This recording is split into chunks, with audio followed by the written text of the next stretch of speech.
Welcome back to the read-aloud of A Separate Piece by John Knowles. Today we'll be starting in Chapter 6 and reading through Chapters 7 or 8. Should take us, depending on how long Chapter 7 is, which looks to be quite thick.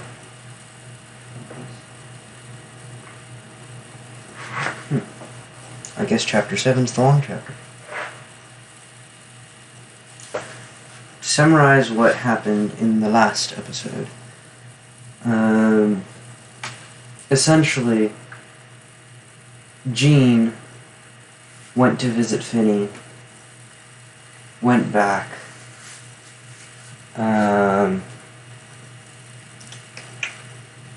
told Finney he meant to do it, and Finney denies it.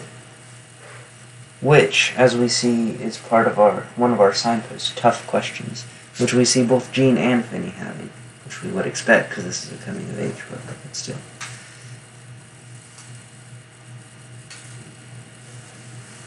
Starting off, Chapter 6.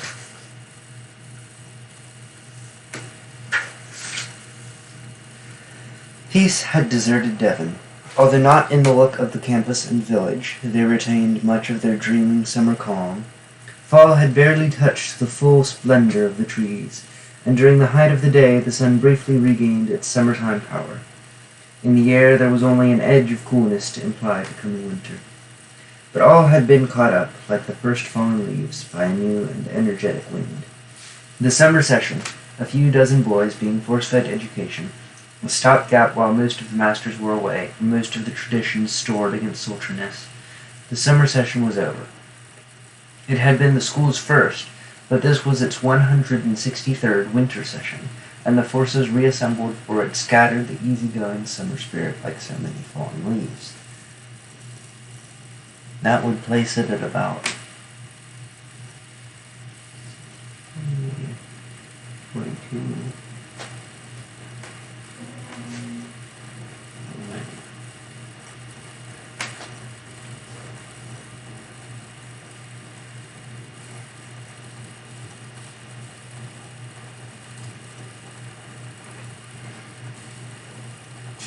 1881? Maybe? No. 1781? The masters were in their places for the first chapel, seated in stalls in front of and at right angles to us, suggesting by their worn expressions and careless postures that they had never been away at all. In an apse of the church sat their wives and children, the objects during the tedious winter months of our ceaseless ritual speculation. Why did he ever marry her? What in the world ever made her marry him? How could the two of them ever have produced those little monsters? The masters favored seersucker on this mild first day. The wives broke out their hats. 5 of the younger teachers were missing, gone into the war. Mr. Pike had come in his naval ensign's uniform. Some reflux must have survived midshipman's school and brought him back to Devon for the day. His face was as mild and hopeless as ever, mooning above the snappy, rigid blouse. It gave him the air of an impostor. And I guess we can see a continuity here. Jean sort of sees imposters in everything. Or lies, really.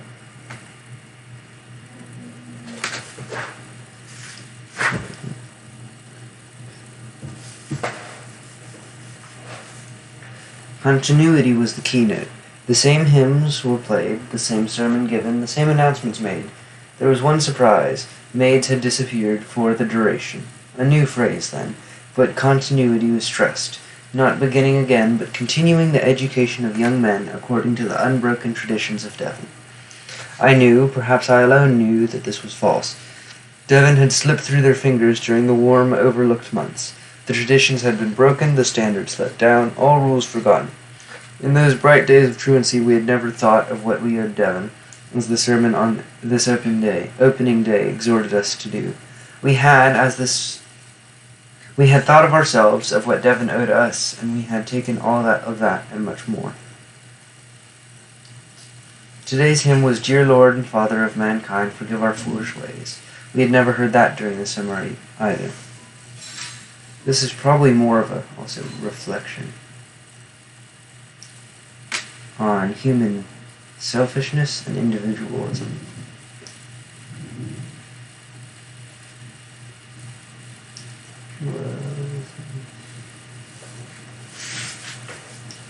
Ours had been a wayward gypsy music, leading us down all kinds of foolish gypsy ways, unforgiven. I was glad of it. I had almost caught the rhythm of it, the dancing, clicking jangle of it during the summer. Still, it had come to an end, in the last long rays of daylight at the tree, when Phineas fell. It was forced on me, as I sat chilled through the chapel service, that this probably vindicated the rules of Devon after all, wintry Devon. If you broke the rules, then they broke you. That, I think, was the real point of the sermon on this first morning.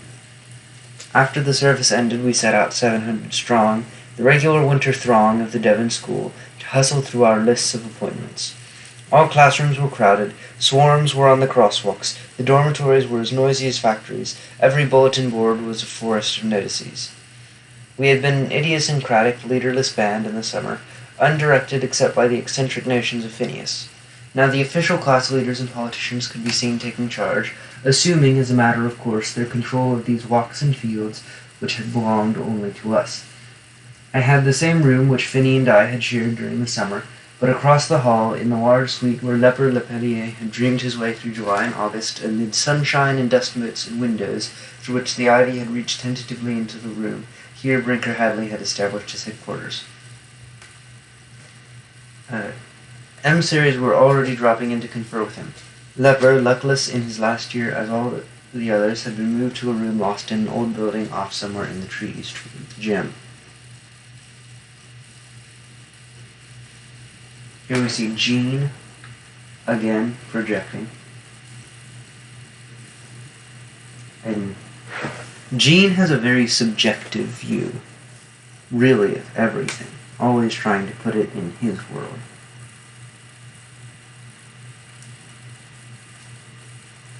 And over here we see more of Knowles' imagery, description.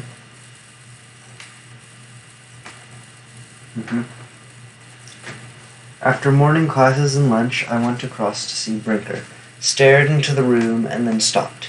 Suddenly, I did not want to see the trays of snails which Lever had passed the summer collecting replaced by Brinker's files. Not yet, although it was something to have this year's dominant student across the way. Ordinarily, he should have been a magnet for me, the center of all the excitement and influences in the class. Ordinarily, this would have been so, if the summer of the gypsy days had not intervened. Now Brinker, with his steady wit and ceaseless plans, Brinker had nothing to offer in place of lepers, dust motes, and creeping ivy and snails.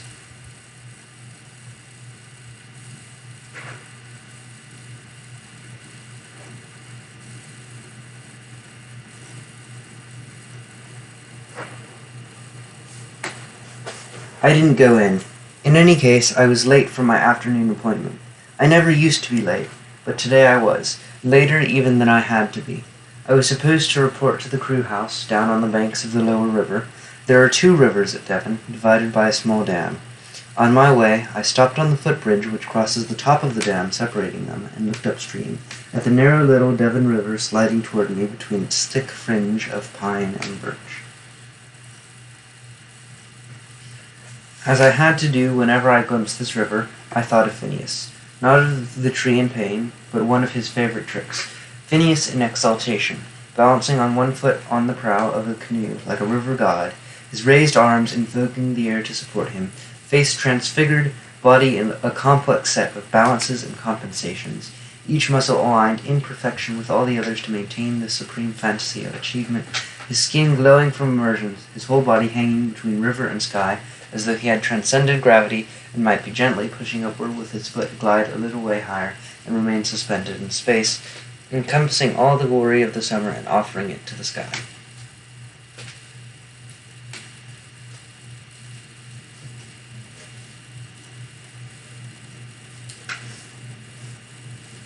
And here we see, because he's late, that Jean is starting to suffer from, psychological trauma or something? Guilt? Probably can't cook. is what I'm guessing. And then you notice when we see him talk about Phineas, he uses transfigured, transcended a lot. Perfection, everything in unity, harmony. Then an infinitesimal veering of the canoe, and the line of his body would break. The soaring arms collapse, and upshoot an uncontrollable leg, and Phineas would tumble into the water, roaring with rage. I stopped in the middle of this hurried day to remember him like that, and then, feeling refreshed, I went on to the crew house beside the Tidewater River below the dam. We had never used this lower river, the Nagumoset. The Naguamset. During the summer. It was ugly, saline, fringed with marsh, mud, and seaweed. A few miles away, it was joined to the ocean, so that its movements were governed by unimaginable factors, like the Gulf Stream, the polar ice cap, and the moon. It was nothing like the freshwater Devon above the dam, where we'd had so much fun all the summer. The Devon's course was determined by some familiar hills a little inland. It rose among highland farms and forests which we knew, passed at the end of its course through the school grounds, and then threw itself with little spectacle over a small waterfall beside the diving dam and into the turbid Naguamset. The Devon school was astride these two rivers.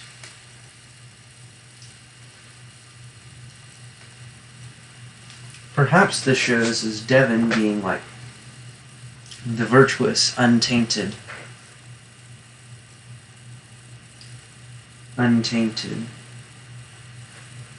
like kids, and then it threw itself with little spectacle over a small waterfall beside the diving dam and into the turbid Naguamset, being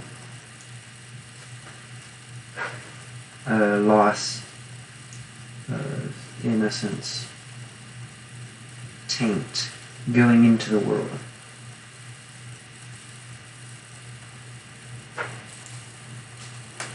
At the crew house, Quackenbush, in the midst of some milling oarsmen in the damp main room, spotted me the instant I came in. With his dark, expressionless eyes, Quackenbush was the crew manager, and there was something wrong about him. I didn't know exactly what it was. In the throng of the winter terms at Devon, we were at opposite extremities of the class, and to me there only came the disliked edge of Quackenbush's reputation. A clue to it was that his first name was never used. I didn't even know what it was, and he had no nickname, not even an unfriendly one. "Late, Forrester," he said in his already matured voice.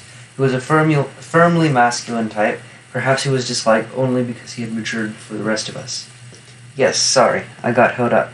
The crew waits for no man." He didn't seem to think this was a funny thing to say. I did, and had to chuckle. "Well, if you think it's all a joke..." I didn't say it was a joke. "I've got to have some real help around here. This crew is going to win the New England Scholastics, or my name isn't Cliff Quackenbush." With that blank filled, I took up my duties as assistant senior crew manager.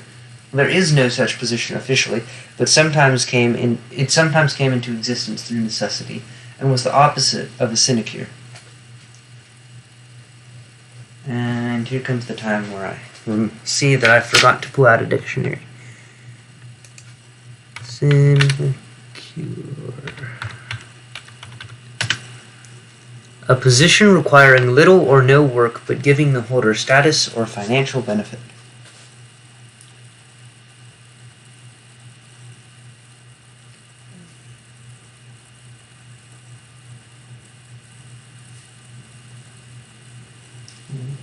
Little no work.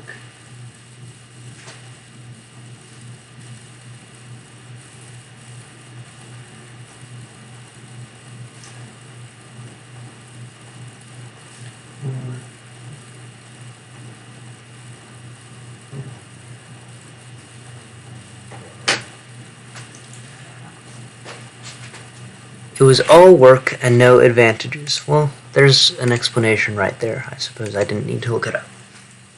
Oh well.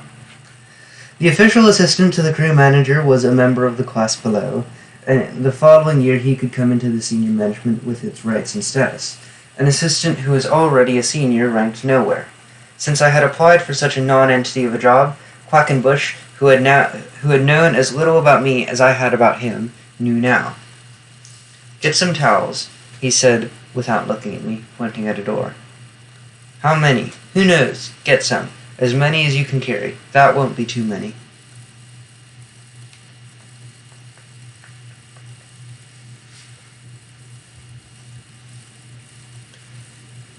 Jobs like mine were usually taken by boys with some physical disability, since everyone had to take part in sports, and this was all disabled boys could do. As I walked toward the door, I supposed that Quackenbush was studying me to see if he could detect a limp, but I knew that his flat black eyes would never detect my trouble.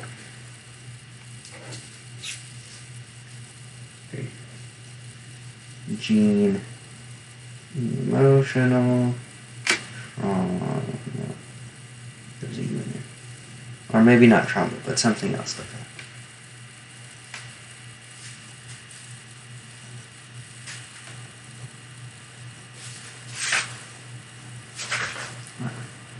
Quackenbush felt mellower by the end of the afternoon, as we stood on the float in front of the crew house, gathering up towels. "You never rowed, did you?" He opened the conversation like that, without pause or question mark. His voice sounded almost too mature, as though he were putting it on a little. He sounded as though he were speaking through a tube. "No, I never did. I rowed on the lightweight crew for 2 years. He had a tough bantam body, easily detectable under the tight sweatshirt he wore. I wrestle in the winter," he went on. "What are you doing in the winter?" "I don't know. Manage something else." "You're a senior, aren't you?" He knew that I was a senior. "Yeah." "Starting a little late to manage teams, aren't you?"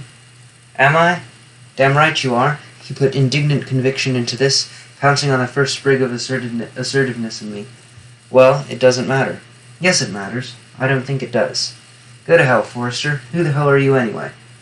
I turned with an inward groan to look at him. Quackenbush wasn't going to let me just do the work for him like the automaton I wished to be. We were going to have to be pitted against each other. It was easy enough now to see why. For Quackenbush had been systematically disliked since he first set foot in Devon, with careless, disinterested insults coming at him from the beginning, voting for and applauding the class leaders for years of attaining nothing he wanted for himself. I didn't want to add to his humiliations. I even sympathized with his trembling, goaded egotism he could no longer contain, the furious arrogance which sprang out now at the mere hint of opposition from someone he had last found whom he could consider inferior to himself. So Quackenbush, or Cliff.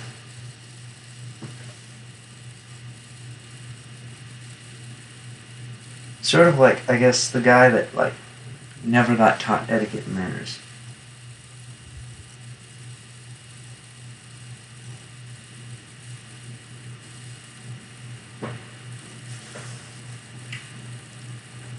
I realized that all this explained him, and it wasn't the words he said which angered me. It was only that he was so ignorant that he knew nothing of the gypsy summer, nothing of the loss I was fighting to endure, of skylarks and splashes and petal-bearing breezes. He had not seen leper snails or the charter of the Super-Suicide Society. He shared nothing, knew nothing, felt nothing as Phineas had done.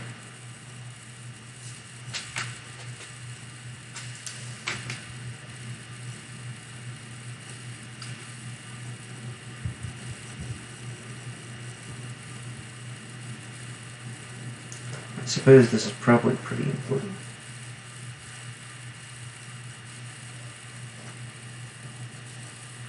Here's how experiences really make a difference.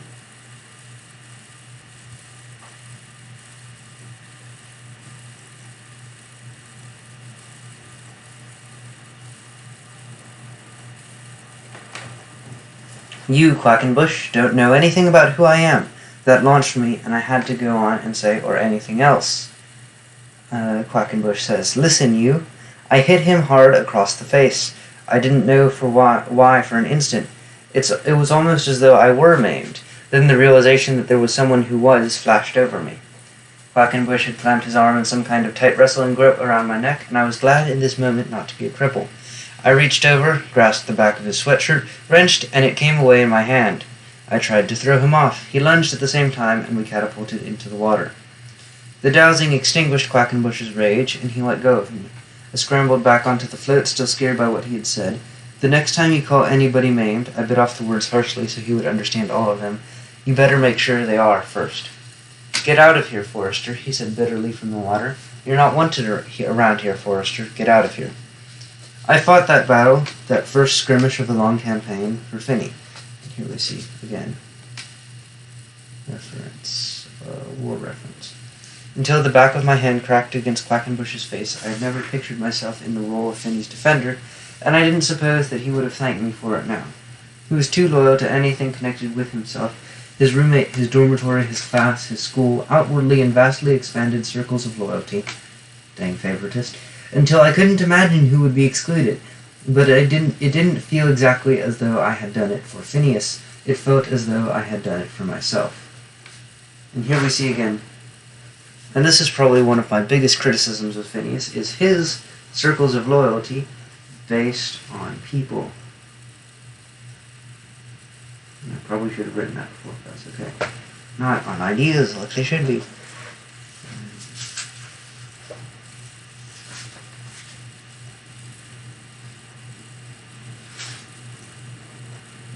If so, I had little profit to show as I straggled back toward the dormitory dripping wet.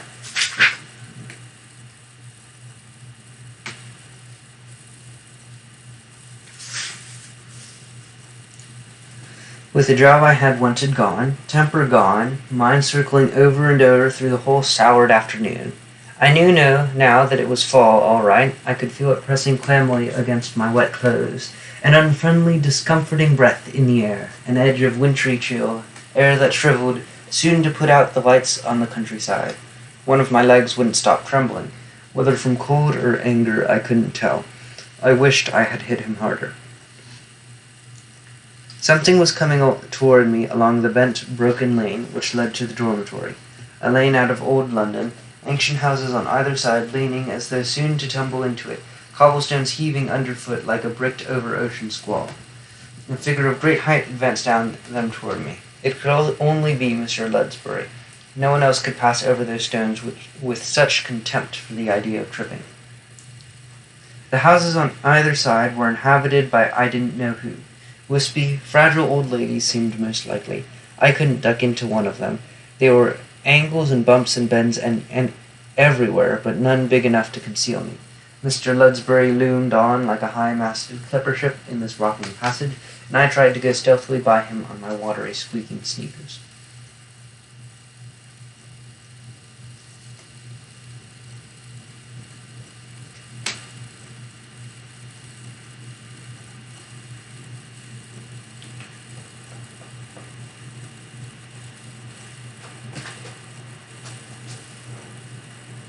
So here, Jane wonders about himself and Phineas.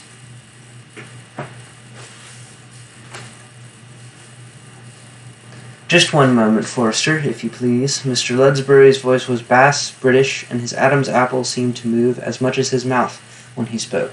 Has there been a cloudburst in your part of town? No, sir. I'm sorry, sir. I fell into the river. I apologize by instinct to him for this mishap, which discomforted only me. And could you tell me how and why you fell into the river? I slipped. Yes, after a pause he went on. I think you have slipped in any number of ways since last year. I understand, for example, that there was gaming in my dormitory this summer while you were living there. He was in charge of the dormitory, one of the dispensations of those days of deliverance. I realize now had been his absence. Gaming? What kind of gaming, sir? Cards, dice. He shook his long hand dismissingly. I didn't inquire. It didn't matter. There won't be any more of it. I don't know who that would have been. Nights of blackjack and poker and unpredictable games invented by Phineas rose up in my mind. The back room of Leper's Suite, a lamp hung with a blanket so that only a small blazing circle of light fell sharply amid the surrounding darkness. Phineas losing even in those games he invented, betting always for what should win, for what would have been the most brilliant successes of all, if only the cards hadn't betrayed him. Here we see a representation of world. Finney on should. Fails due to treason. Treason, what's it called? Traitor? Betrayal. There we go.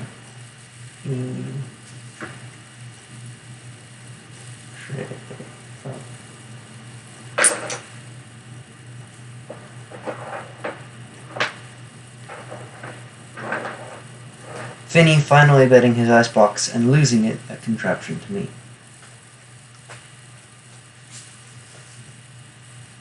And then I think over here, Ledsbury is just trying to be nice. I'm not sure about that.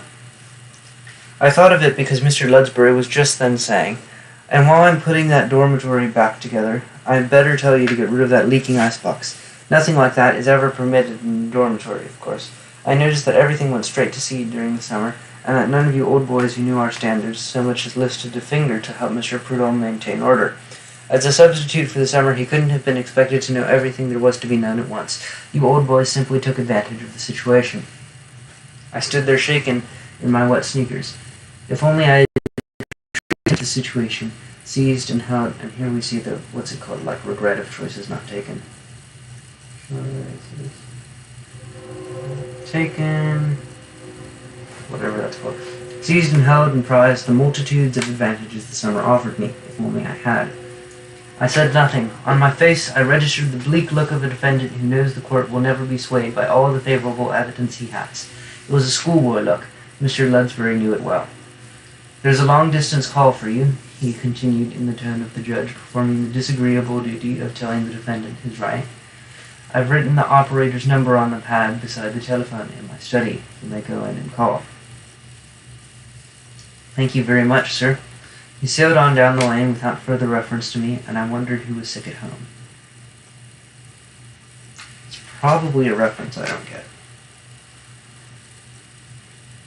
Either that or it's referring to the long-distance call.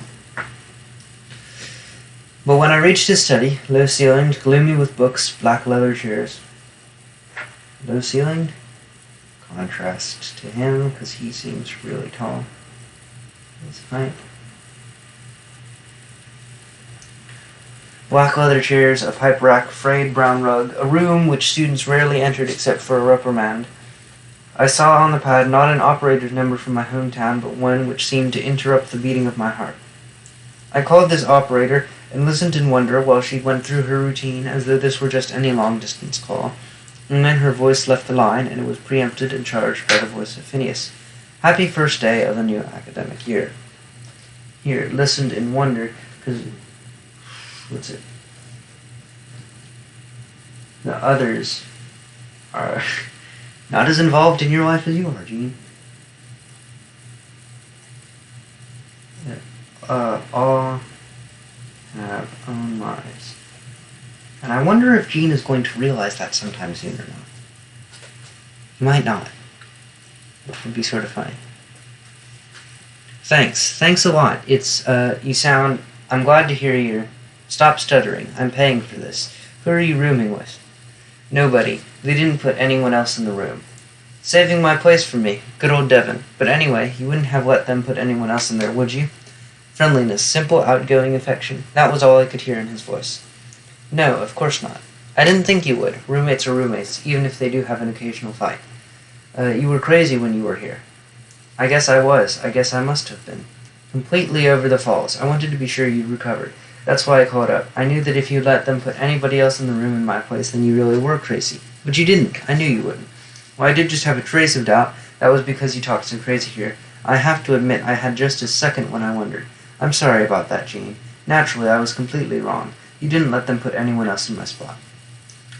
No, I didn't let them. I could shoot myself for thinking you might. I really knew you wouldn't.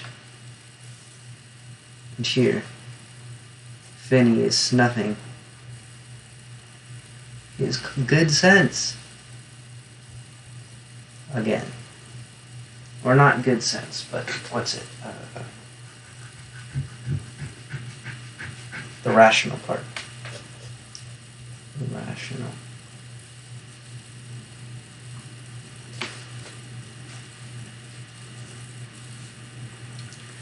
No, I wouldn't. And I spent my money on a long-distance call, all for nothing. Well, it's spent. On you two, so start talking, pal, and it better be good. Start with sports. What are you going out for? Crew. Well, not exactly crew. Managing crew. Assistant crew manager. I don't think I've got the job. Assistant crew manager. I got in a fight this after. Assistant crew manager. No voice could course with dumbfoundment like Finney's. You are crazy. Listen, Finney, I don't care about being a big man on the campus or anything. What? Much more clearly than anything in Mr. Ludsbury's study, I could see his face now, grimacing in wide, obsessed stupefaction. Who said anything about whoever they are? Well, then what are you so worked up for? What do you want to manage crew for? What do you want to manage for? What's that got to do with sports? And I dropped my pencil.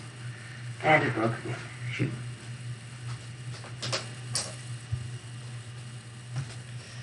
The point was, for the grace of it was, that it had nothing to do with sports, for I wanted no more of sports. They were barred from me, as though when Dr. Stanpool said sports are finished, he had been speaking of me. I didn't trust myself in them, and I didn't trust anyone else. It was as though football players were really bent on crushing the life out of each other, as though boxers were in combat to the death, as though even a tennis ball might turn into a bullet. This didn't seem completely crazy imagination in 1942 when jumping out of trees stood for abandoning a torpedoed ship. Later in the school swimming pool, we were given the second stage in that rehearsal. After you hit the water, you made big splashes with your hands to scatter the flaming oil which would be on the surface. So to Phineas I said, I'm too busy for sports, and he went into his incoherent groans and jumbles of words, and I thought the issue was settled until at the end he said, Listen, pal, if I can't play sports, you're going to play them for me. And I lost part of myself to him then, and a soaring sense of freedom revealed that this must have been my purpose from the first, to become a part of Phineas. That's sort of weird. But, again, he sort of sees Phineas as more of a embodiment of an idea, so it's more of like subsuming oneself into groupthink. Or higher power. Or higher ideal.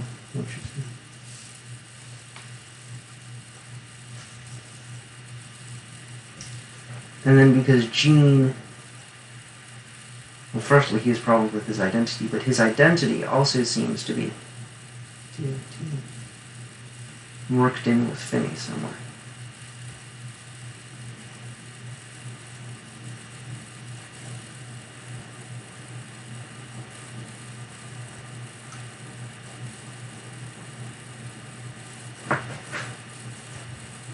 One second, I just remember something.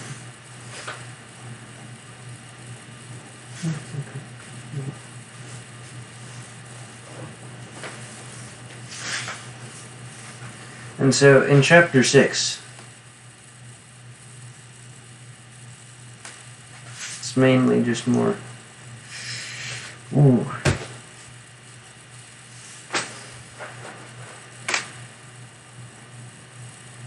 reflection of Gene.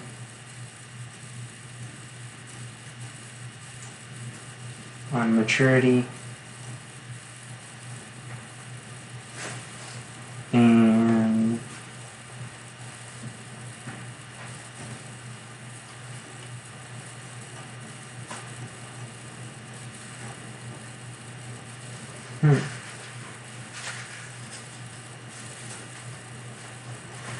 and life, I guess.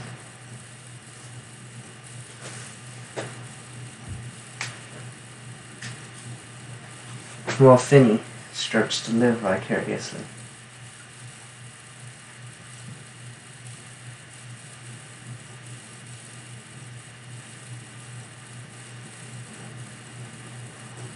Through Gene.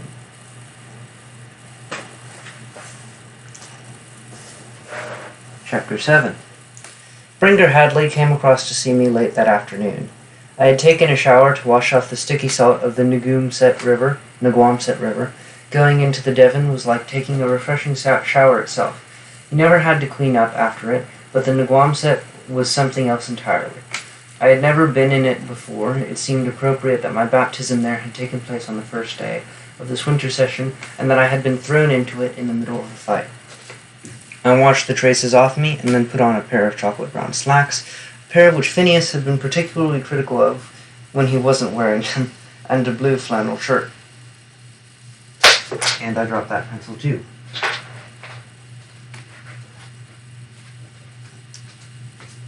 I Then, with nothing to do until my French class at 5 o'clock, I began turning over in my mind this question of sports. But Brinker came in, and I think he made a point of visiting all the rooms near him the first day. Good job, Brinker. Well, Jean, his beaming face appeared around the door. Brinker looked the standard preparatory school article in his green gabardine suit with square, hand-sewn jacket pockets, a conservative necktie, and dark brown cordovan shoes. His face was all straight lines, eyebrows, mouth, nose, everything, and he carried his 6 feet of height straight as well. He looked but happened not to be athletic, being too busy with politics, arrangements, and offices. There was nothing idiosyncratic about Brinker unless you saw him from behind. And I do need to look at that definition because I sort of forgot. I did as he turned to close the door after him. The flaps of his gabardine jacket parted slightly over his healthy rump, and it is that, without any sense of derision at all, that I recall Brinker's salient characteristic. It is healthy, determined, not over-exaggerated, but definite and substantial buttocks. Sort of weird, Gene. Not gonna lie. Idiosyncratic. Let's see here. Idiosyncratic. Here's that. Relating to idiosyncrasy. That's helpful.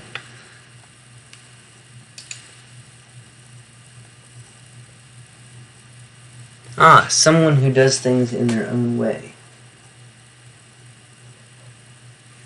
Right, so Brinker was the press and mold rulebook guy.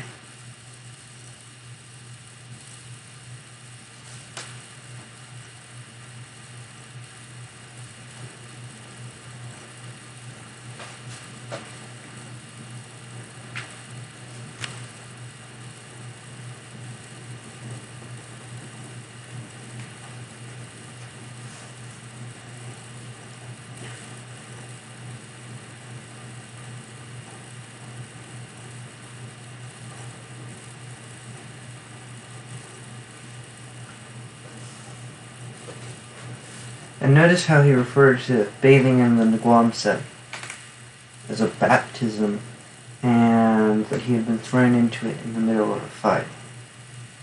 So again, the Naguamset River being like the dirty world.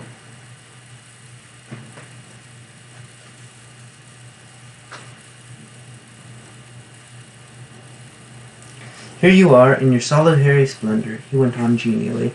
I can see you have real influence around here. This big room all to yourself. I wish I knew how to manage things like you.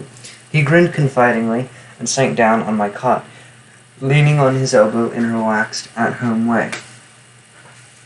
So, let me check where chapter 8 is. Oh yeah, chapter 7 is a big chapter.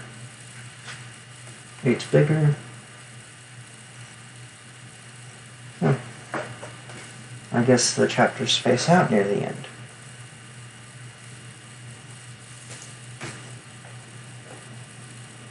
It didn't seem fitting for Brinker Hadley, the hub of the class, to be congratulating me on influence. There we go.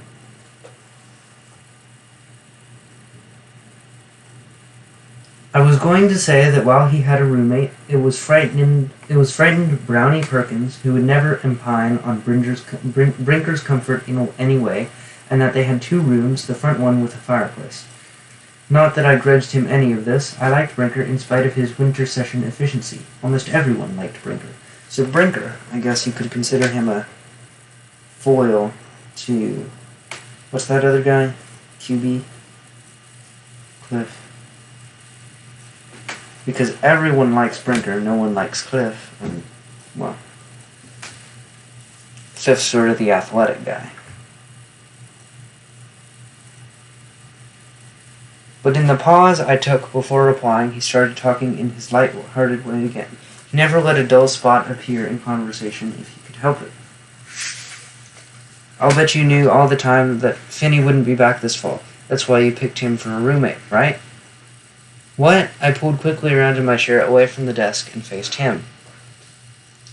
No, of course not. How could I know a thing like that in advance? Brinker glanced swiftly at me. You fixed it, he smiled widely. You knew all the time. I bet it was all your doing. Don't be nutty, Brinker. I turned back toward the desk and began moving books with rapid pointlessness. What a crazy thing to say. My voice sounded too strained even to my own blood-pounded ears. I looked at him as sharply as eyes can look. He had struck an accusing pose. Sure, I gave a short laugh. Sure. Then these words came out of me by themselves, but the truth will out. His hand fell leadenly on my shoulder. Rest assured of that, my son. In our free democracy, even fighting for its life, the truth will out. I got up. I feel like a smoke, don't you? Let's go down to the butt room. Wait a second. There shouldn't be allowed to smoke. Maybe it was different back then. Question mark. So Brinker.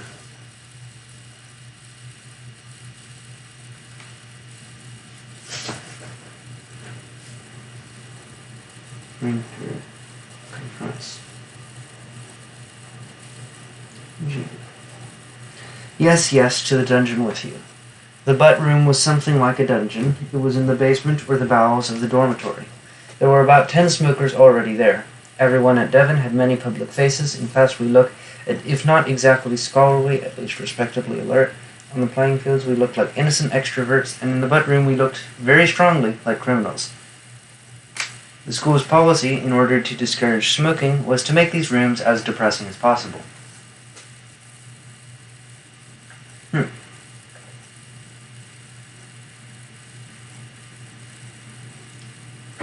Gene, as we see here.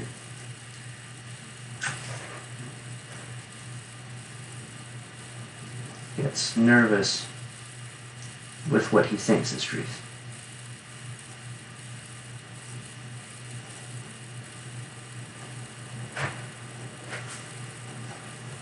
The windows near the ceiling were small and dirty, the old leather furniture spilled its innards, and the tables were mutilated, the walls ash-colored, the floor concrete. A radio with a faulty connection played loud and rasping for a while, then suddenly quiet and insinuating. Here's your prisoner, gentlemen, announced Brinker, seizing my neck and pushing me into the butt room ahead of him. I'm turning him over to the proper authorities. High spirits came hard in the haze of the butt room. A slumped figure near the radio, which happened to be playing loud at the moment, finally roused himself to say, What's the charge? Doing away with his roommate so he could have a whole room to himself. Rank as treachery, he paused impressively, practically fratricide. With a snap of the neck, I shook his hand off me. My teeth set. Brinker, he raised an arresting hand. Not a word, not a sound. You'll have your day in court. Shut up. I swear you write a joke longer than anybody I know. It was a mistake. The radio had suddenly gone quiet, and my voice ringing in the abrupt releasing hush galvanized them all.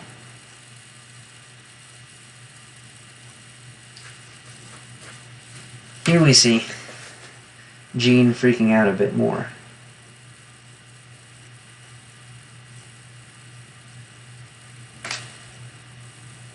And, what's this guy? Brinker, not being very discerning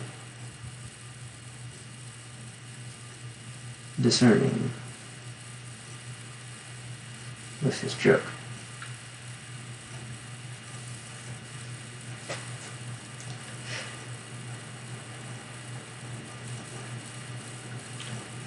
And here we notice how people have different faces or different actions around different people. It was a mistake. Yep. So you killed him, did you? A boy uncoiled tensely from the couch. Well, Brinker qualified judiciously. Not actually killed. Finney's hanging between life and death at home in the arms of his grief-stricken old mother. I had to take part in this or risk losing control completely. I didn't do hardly a thing. I began as easily as it was possible for me to do.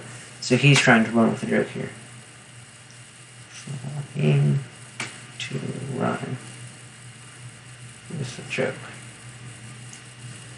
All I did was drop a little pinch of arsenic in his morning coffee.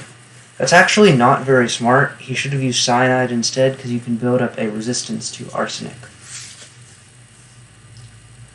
Liar, Brinker glowered at me, trying to weasel out of it with a false confession, eh? I laughed at that, laughed uncontrollably for a moment at that. We know the scene of the crime, Brinker went on, high in that funereal tree by the river. There wasn't any poison, nothing as subtle as that. Oh, you know about the tree. I tried to let my face fall guiltily, but instead, as though it were being dragged down. It felt instead as though it were being dragged downward. Yes, yes, there was a little contretemps at the tree. And I probably mangled that. No one was diverted from the issue by this try at a funny French pronunciation.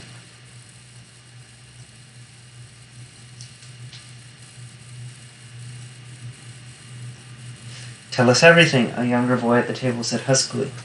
There was an unsettling current in his voice, a genuinely conspiratorial note, as though he believed literally everything that had been said. It's not a good attitude to have, especially when you're in an all-boys school. This is a really, really uncool joke, but okay. His attitude seemed to me almost obscene, the attitude of someone who discovers a sexual secret of yours and promises not to tell a soul if you will describe it in detail to him. Okay, Gene, you're being weird again. Well, I replied in a stronger voice, first I stole all his money. Then I found out that he cheated on his entrance test to Devon, and I blackmailed his parents about that. Then I made love to his sister in Mr. Ludsbury's study. It was going well, faint grins were appearing around the room. Even the younger boy seemed to suspect that he was being sincere about a joke, a bad mistake to make it Devon. I only had to add, pushed him out of the tree, and the chain of implausibility would be complete. Just those few words, and perhaps this dungeon nightmare would end. But I could feel my throat closing on them. I could never say them. Never. And this, again, sort of a motif. Gene can't admit it. I switched to my other pencil. I swung on the younger boy then. What did I do then? I demanded. I bet you've got a lot of theories. Come on, reconstruct the crime. Then we were at the tree. Then what happened, Sherlock Holmes? His eyes swung guiltily back and forth. Then you just pushed him off, I'll bet.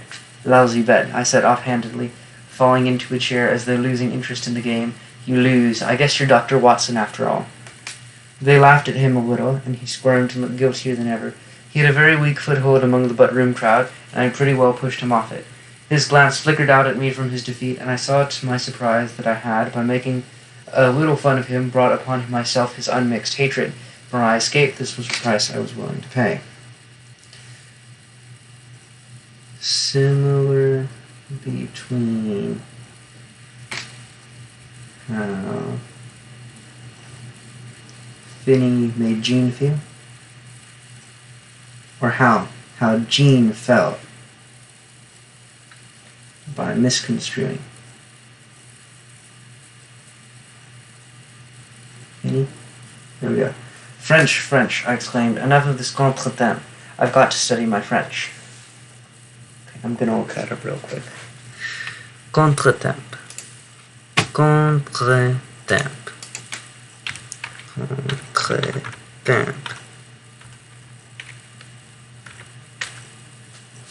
A minor dispute or disagreements. Okay.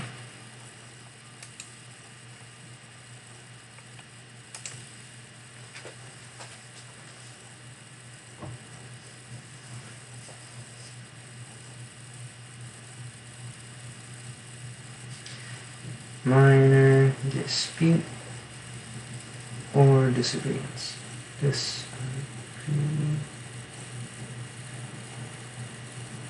And I'm totally not sure if I spelled that right or not. And I went down. Going up the stairs, I heard a voice from the butt room say, "Funny, he came all the way down here and didn't even have a smoke."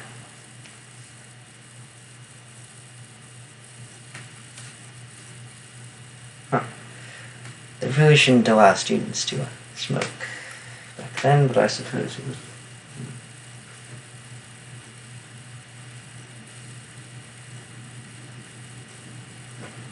But this was a clue they soon seemed to forget. I detected that no Sherlock Holmes among them, not even a Dr. Watson. No one showed any interest in tracking me, no one pried, no one insinuated. Yes, because pretty much throughout all of life, everyone's focused on themselves.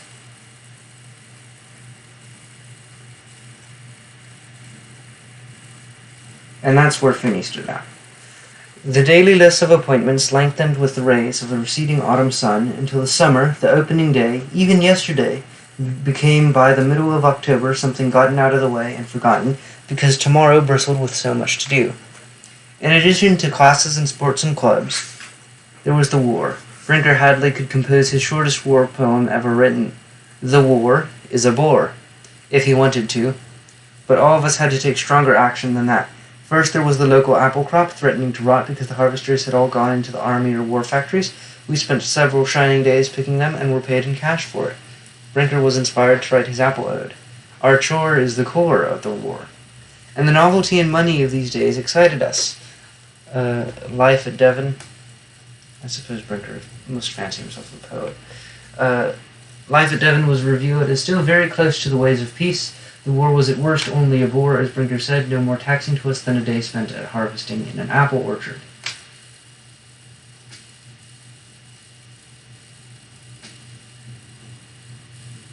Perhaps this demonstrates what, sheltering or something? Not long afterwards, even early eve for New Hampshire, snow came, and came theatrically late one afternoon. I looked up from my desk and saw that suddenly there were big flakes twirling down into the quadrangle, settling on the carefully pruned shrubbery bordering the crosswalks, with 3 elms still holding many of their leaves, the still green lawns. They gathered there thicker by the minute, like noiseless invaders conquering, because they took possession so gently. I watched them whirl past my window. Didn't take this seriously. The playful way they fell seemed to imply this little show, this harmless trick.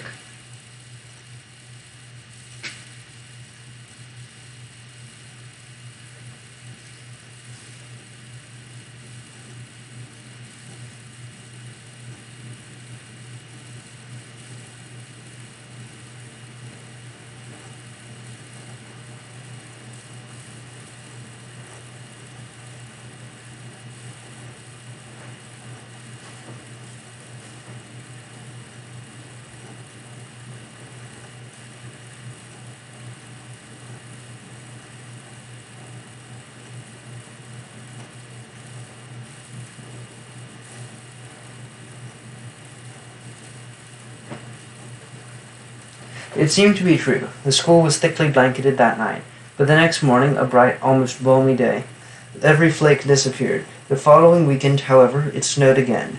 Then, 2 days later, much harder,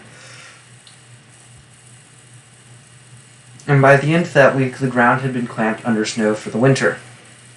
In the same way, the war, beginning almost humorously with announcements about maids and days spent at apple picking, commenced its invasion of the school. The early snow was commandeered as its advance guard. Leper Lepellier didn't suspect this. It was not in fact evident to anyone at first, but Leper stands out for me as the person who was most often and most emphatically taken by surprise by this and every other shift in our life at Devon. The heavy snow paralyzed the railroad yards of one of the large towns south of us on the Boston Main Line. At chapel the day following the heaviest snowfall, 200 volunteers were solicited to spend the day shoveling them out as part of the emergency usefulness policy adopted by the faculty that fall. Again, we would be paid, so we all volunteered. Brinker and I and Chet Douglas, and even, I noticed, Quackenbush. But not Leper. He generally made little sketches of birds and trees in the back of his notebook during chapel, so he had probably not heard the announcement.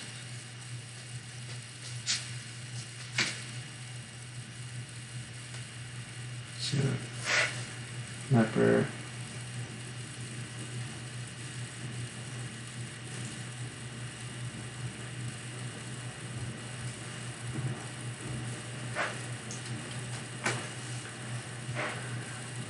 The train to take us south to the work did not arrive until after lunch, and on my way to the station, taking a shortcut through a meadow not far from the river, I met Leper.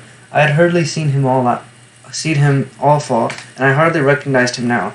He was standing motionless on the top of a small ridge, and he seemed from a distance to be a scarecrow left over from the growing season. As I plodded toward him through the snow, I began to differentiate items of clothing. A dull green deerstalker's cap, brown earmuffs,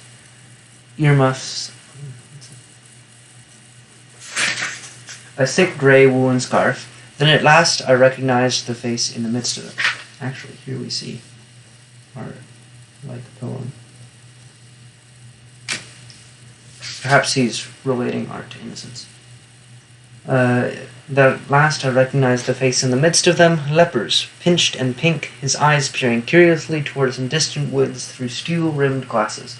As I got near, I noticed that below his long tan canvas coat with sagging pockets, below the red and black plaid wool knickers and green puttees, he was wearing skis. They were very long, wooden, battered, and had two decorative, old-fashioned knobs on their tips.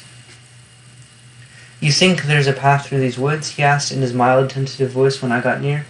Leopard did not switch easily from one train of thought to another, and even though I was an old friend whom he had not talked to in months, I didn't mind his taking me for granted now, even at this improbable meeting in a wide, empty field of snow. I'm not sure that's taking him for granted. I think that's just like responding to people who are there. "I'm not sure, Leopard, but I think there's one at the bottom of the slope." "Oh yeah, I guess there is. We always called him Leopard to his face. He wouldn't have remembered to respond to any other name."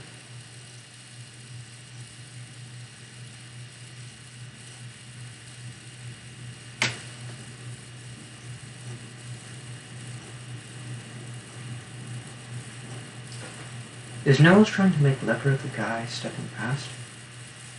Stuck in the past.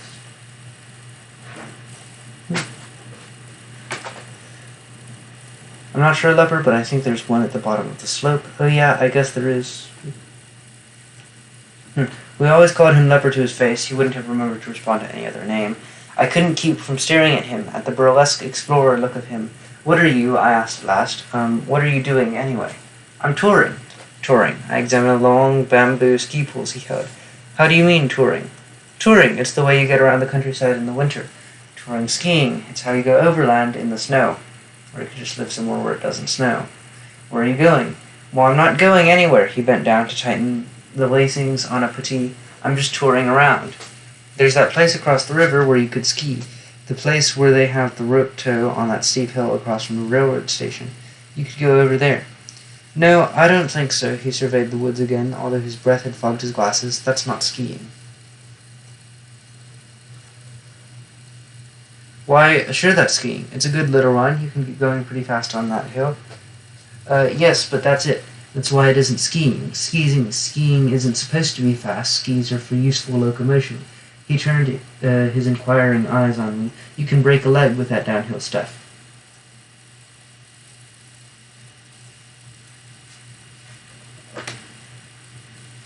So Leopard likes to take his time, appreciate the world. "Not on that little hill." "Well, it's the same thing. It's part of the whole wrong idea. They're ruining skiing in this country, rope tows and chairlifts and all that stuff. You get carted up and then you whiz down. You never get to see the trees or anything. Oh, you see a lot of trees shoot by, but you never get to really look at trees, at a tree. I just like to go along and see what I'm passing and enjoy myself." He had come to the end of his thought, and now he slowly took me in, noticing my layers of old clothes. "What are you doing anyway?" he asked mildly and curiously. "Going to work on the railroad." He kept gazing mildly and curiously at me. "Shovel out those trucks, that work they talked about in chapel this morning, you remember?"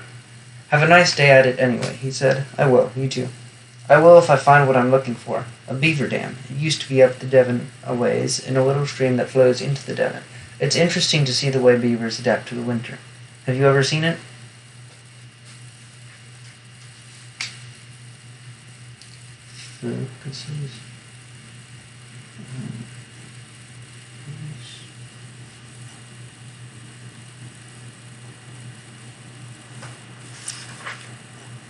"No, I've never seen that. Well, you might want to come sometime if you find the place. Tell me if you find it." "With Leopard it was always a fight, a hard fight to win, when you were 17 years old and lived in a keyed-up competing school, to avoid making fun of him. But As I had gotten to know him better, this fight had been easier to win.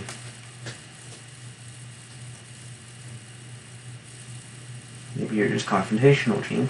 Shoving in his long bamboo poles, he pushed deliberately forward and slid slowly away from me down the gradual slope, standing upright, his skis far apart to guard any threat to his balance, his poles sticking out on either side of him as though to ward off any interference. I turned and trudged off to help shovel out New England for the war.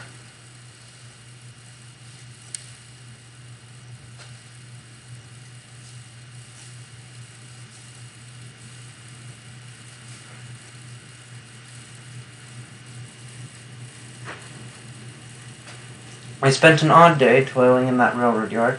By the time we arrived there, the snow had become drab and sooted, wet and heavy. We were divided into gangs, each under an old railroad man. Brinker, Chet, and I managed to be in the same group, but the playful atmosphere of the apple orchard was gone. Of the town, we could only see some dull red brick mills and warehouses surrounding the yards, and we labored away among what the old man directing us called rolling stock, grim freight cars from many parts of the country immobilized in the snow. Ringer asked him if it shouldn't be called unrolling stock now, and the old man looked back at him with bleary dislike and didn't reply. Nothing was very funny that day. The work became hard and unvarying. I began to sweat under my layers of clothes.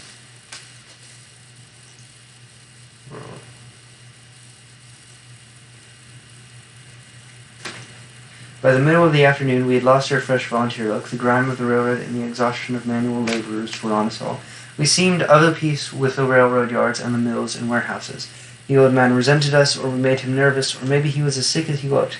For whatever reason, he grumbled and spat and alternated between growling orders and rubbing his big, unhealthy belly. Around 4:30, there was a moment of cheer.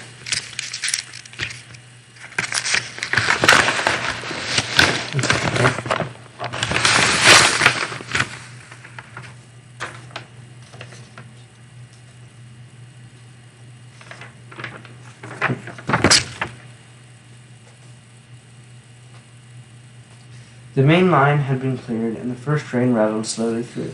We watched it advance toward us, the engine throwing out balls of steam to add to the heavy overcast.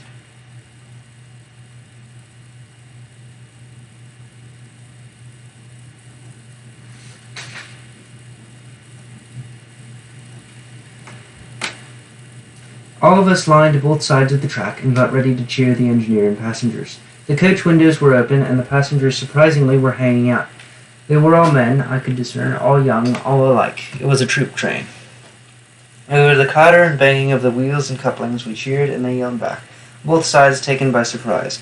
They were not much older than we were, and although probably just recruits, they gave the impression of being an elite as they were carried past our drab ranks. They seemed to be having a wonderful time. Their uniforms looked new and good. They were clean and energetic. They were going places. After they had gone, we laborers looked rather emptily across the newly cleared rails at each other, at ourselves, and not even Brinker thought of the timely remark. We turned away. The old man told us to go back to other parts of the yard, but there was no more real work done that evening. Stranded in this Milltown railroad yard while the whole world was converting elsewhere, we seemed to be nothing but children playing among heroic men. The day ended at last, gray from the beginning. Its end was announced by a deepening gray of sky, snow, faces, spirits.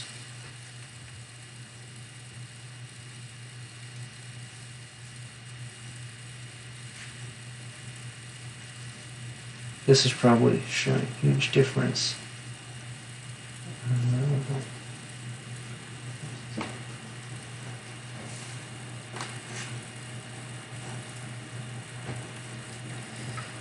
We piled back into the old, dispiritedly lit coaches waiting for us, slumped into the uncomfortable green seats, and no one said much until we were miles away. When we did speak, it was about aviation training programs and brothers in the service and requirements for enlistment, and the futility of Devon and how we would never have war stories to tell our grandchildren, how long the war might last, and who ever heard of studying dead languages at a time like this. Falconbush took advantage of a break in this line of conversation to announce that he would certainly stay at Devon through the year, however half-cocked others might rush off. He elaborated without encouragement, citing the advantages of Devon's physical hardening program and of a high school diploma when he did, in good time, reach basic training. He, for one, would advance into the Army step by step. You, for one, echoed someone contemptuously. You are one, someone else said. Which army, Quackenbush? Mussolini's? Nah, he's a Kraut. He's a Kraut spy. How many rails did you sabotage today, Quackenbush? Wow, everybody's just being mean to Quackenbush, but he was sort of arrogant.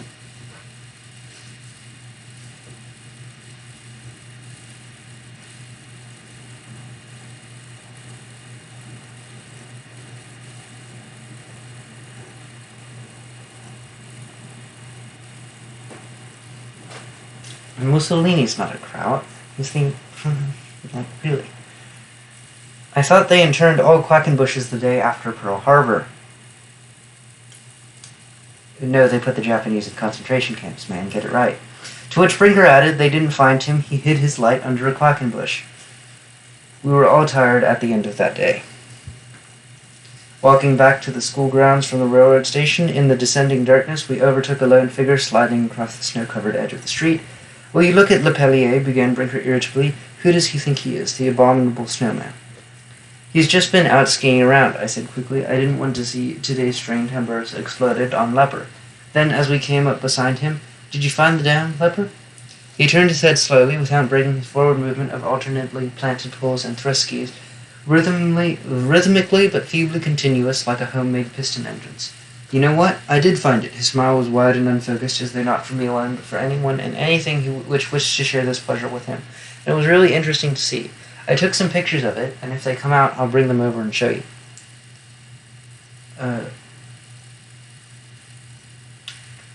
What dam is that? Brinker asked me. It's a little dam up the river he knows about, I said. Well, I don't know of any dam up the river. Well, it's not in the Devon itself. It's in one of the tributaries. Tributaries? To the Devon? You know, a little creek or something. He knit his brows in mystification. What kind of a dam is this anyway? Well, he couldn't be put off with half the story. It's a beaver dam. Brinker's shoulders fell under the weight of this news. That's the kind of place I'm in, with a world war going on. A school for photographers of beaver dams. The beaver never appeared himself, Leper offered. Brinker turned elaborately toward him. Didn't he really? No, but I guess I was pretty clumsy getting close to it, so he might have heard me and been frightened.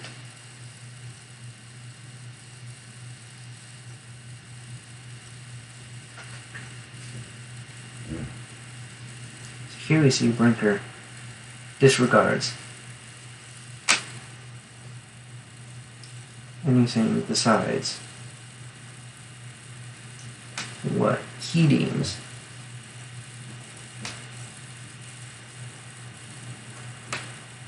mature. Well, Brinker's expansive dazed tone suggested that here was one of life's great ironies. There you are. Yes, agreed Leper after a thoughtful pause. There you are. Here we are, I said, pulling Brinker around the corner we had reached, which led to our dormitory. So long, Leper. Glad you found it. Oh, he raised his voice after us. How was your day? How did the work go? Just like a stag at eve, Brinker roared back. It was a winter wonderland, every minute. And out of the side of his mouth to me, everybody in this place is either a draft-dodging Kraut or the scornful force of his tone turned the word into a curse. A naturalist. He grabbed my arm agitatedly. I'm giving it up. I'm going to enlist tomorrow. I felt a thrill when he said it. That was the logical climax of the whole misbegotten day. This whole out-of-joint term at Devon. I think I had been waiting for a long time for someone to say this so that I could entertain these decisive words myself.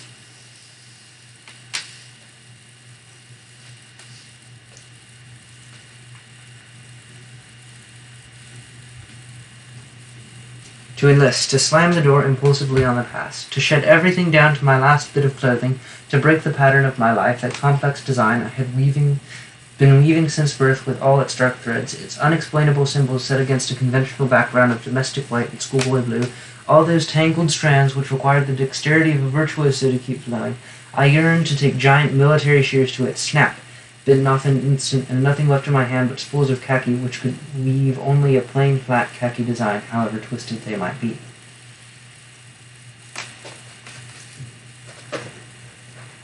Point of view on the military as simple and direct,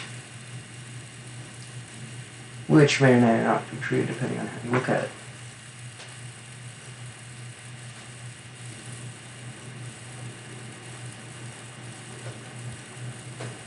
And he thinks of it as escape. And Brinker, again, thinking himself better.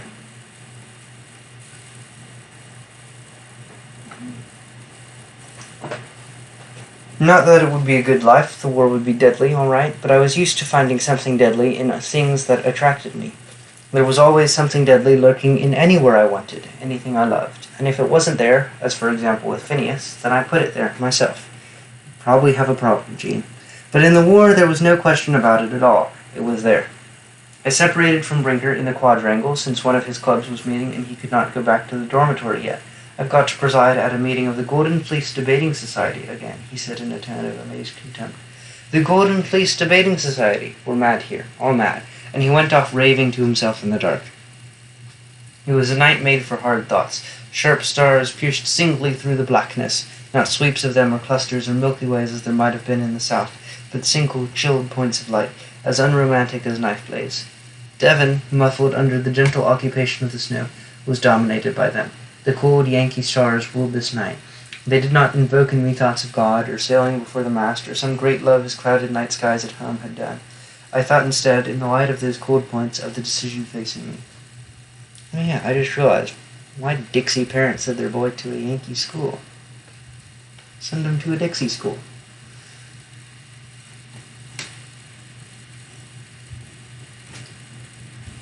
Why go through the motions of getting an education and watch the war slowly chip away at the one thing I had loved here, the measureless, careless peace of the Devon summer? Others, the quackenbushes of this world, could calmly watch the war approach them and jump into it at the last and most advantageous instant as though buying into the stock market. But I couldn't. So he,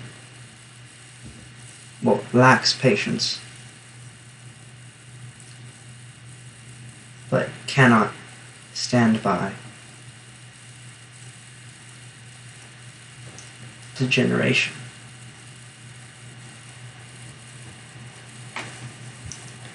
There was no one to stop me but myself. Putting aside soft reservations about what I owed Devon and my duty to my parents and so on, I reckoned my responsibilities by the light of the unsentimental night sky. I knew that I owed no one anything. I owed it to myself to meet this crisis in my life when I chose, and I chose now. That's very individualist of you.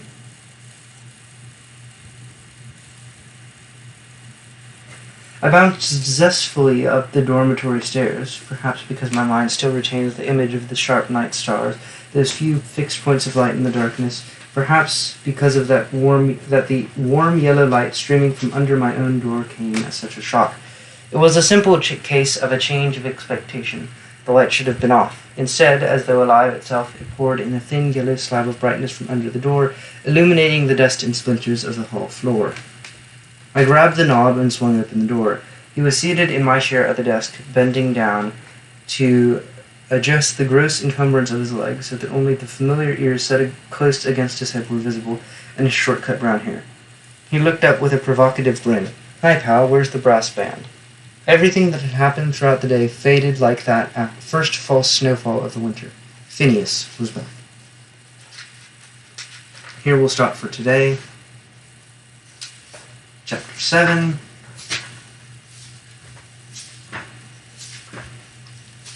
Mainly talking about the war and growing up. Adult-child divide.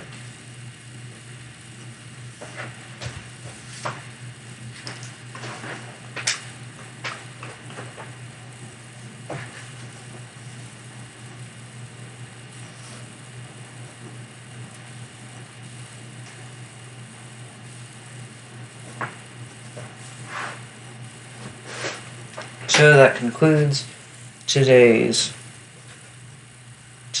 read-aloud of A Separate Piece by John Knowles. Unfortunately, next week there will be no live streams, as I will be away. But during that time, I will read ahead so that the live stream, the read-aloud, will hopefully go better afterwards.